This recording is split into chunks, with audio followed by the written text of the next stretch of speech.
टपकेश्वर महादेव मंदिर में तमसा नदी ने बहुत ही विकराल रूप धारण कर लिया है।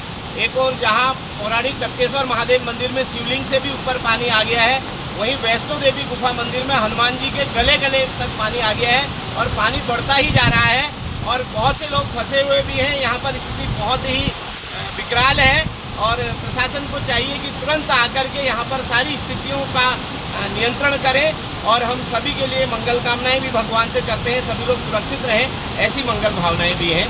बहुत ही विकराल रूप इसमें हो गया।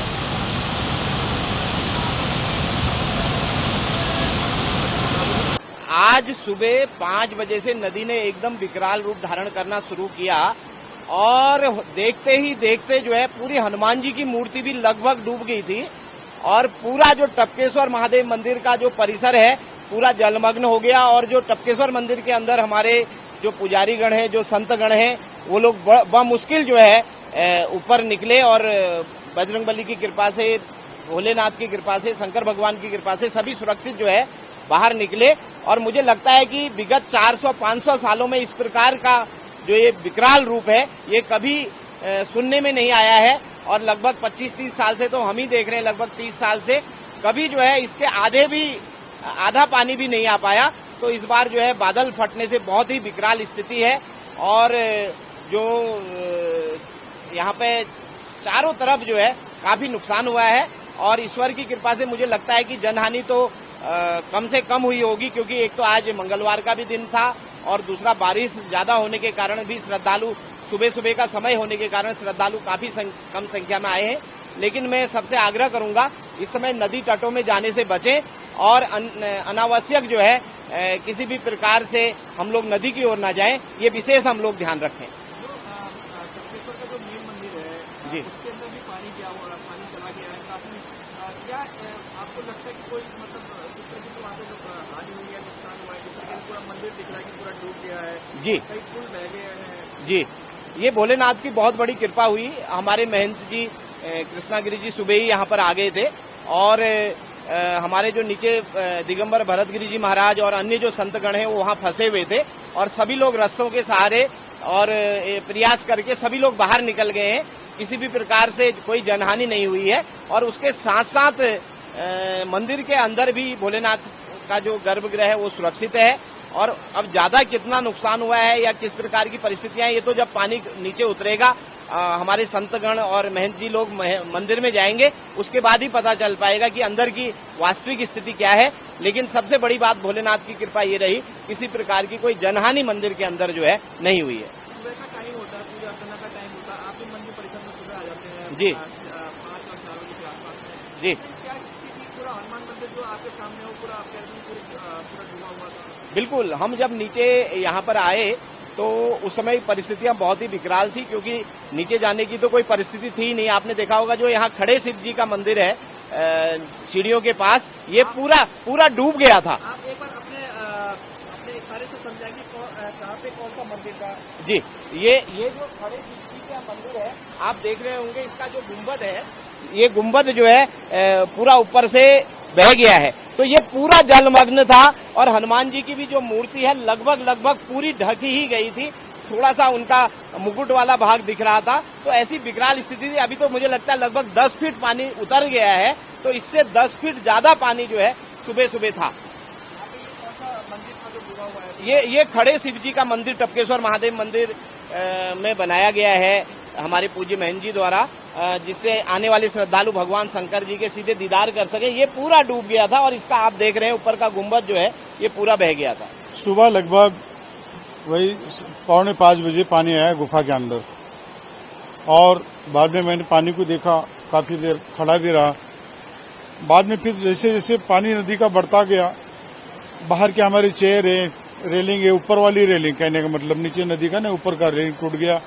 उसके बाद पानी इतना बड़ा कि जहां मैं रोज जिस स्थान पे बैठता हूं रुद्राक्ष के मुकुट के पास, वहां आप लोगों ने देखा है नीचे से टीवी ऊपर जो पिलर के ऊपर लगा हुआ है वहां की ऊपर की टीवी तक चली गई। अंदर जहां हम बैठते हैं वहां पे करीबन नहीं को तो 10-12 फीट पानी वहां हुआ। जो रुद्राक्ष का जो शिवलिंग रखा रहता है उसके ऊपर पानी चढ़ा हुआ है गुफा के अंदर। पूरी आर पार गुफा शिवलिंग आ रही है और वहां से पीछे की और पीछे की बिल्डिंग में भी पानी पहुंच चुका है। यानी बड़ी गंभीर स्थिति थी, सबकी जान जोखिम में थी। तो हम लोग जैसे तैसे रात में यहाँ से रास्ता अंधेरे में बना के रस्सी पकड़ के हम लोग ऊपर आए और सब लोगों को यहाँ सुरक्षित लिफ्ट में पहुंचा। और हम लोग अभी यहाँ बैठे हुए और गुफा के अंदर बहुत नुकसान है, हर चीज कोई गिनी नहीं जाती है। आप जब अभी हमारे साथ चलेंगे और देखेंगे तभी आपको पता चलेगा कि इस गुफा के अंदर क्या नुकसान हुआ है, उसके बारे में आपको पता चलेगा। शिवलिंग अभी भी डूबा हुआ है, आके आप देख सकते हैं। क्या जब आप लोग थे क्या उसका मंजर था जिस तरीके से पानी आया? मंजर तो ये था कि किसे फोन करूं मैं, मुझे पता ही नहीं चल रहा था, क्योंकि नदी का वो किनारा और इधर काल भैरव की गुफा किनारा एक जैसा था पूरा पानी। हाँ, क्या पहली बार ऐसी घटना यहाँ पे हुई है या नहीं, पहले भी कई बार पानी आ चुका है, लेकिन गुफा के अंदर ही अंदर पानी आ चुका है। लेकिन आपकी बार ये उत्तराखंड के अंदर ये पहली बार है, देहरादून के अंदर ये पहले इतिहास में ये इतना पानी है, पहली बार। देखिए, सबसे पहले तो महादेव की कृपा की मेरा सारा परिवार, सभी बगल के मंदिर, संतोषी माता मंदिर, जो अपने वैष्णो दुर्गा मंदिर, सभी लोग सुरक्षित हैं।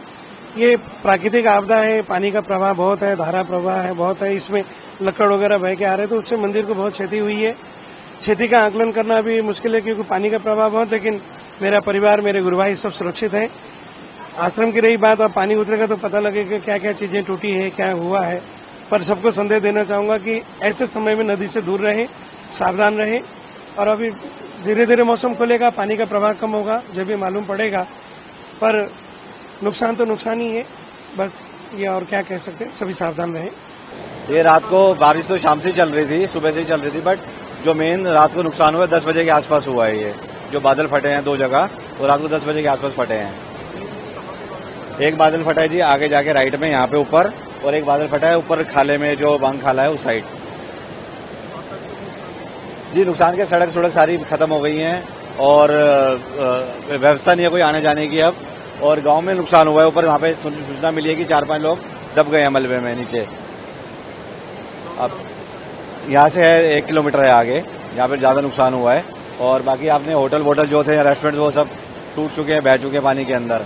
दुकानें सारी क्षतिग्रस्त हो चुकी हैं और कोई आने जाने की कोई अब व्यवस्था नहीं है। यहाँ पे गाँव से संपर्क कट चुका है पूरा।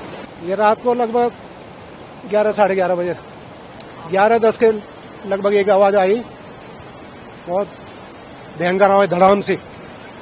बस उसके बाद ये सारी मार्केट आप सामने देख रहे हैं, मार्केट थी 10-12 दुकानें, ये सामने सारी दुकानें थी, ये सारी दुकानें, पीछे की वो उस साइड की दुकानें यहाँ से दिख रही हैं, आगे वहाँ पूरी उसमें चली गई। आगे मजाड़ा में 2 पुल थे, दोनों पुल बह गए। और सुनने में आ रहा कि वहाँ जान माल का भी नुकसान हुआ है कुछ। अभी ये पता नहीं कि कितना जान माल का नुकसान हुआ। अपनी दुकान बह गई अपनी। ये इस दुकान में, इस मार्केट में 7 दुकानें थी हम लोगों की, 7 में से एक भी नहीं बची, नामो निशानी में। बस ये अब दैवीय आपदा है, क्या कर सकते हैं।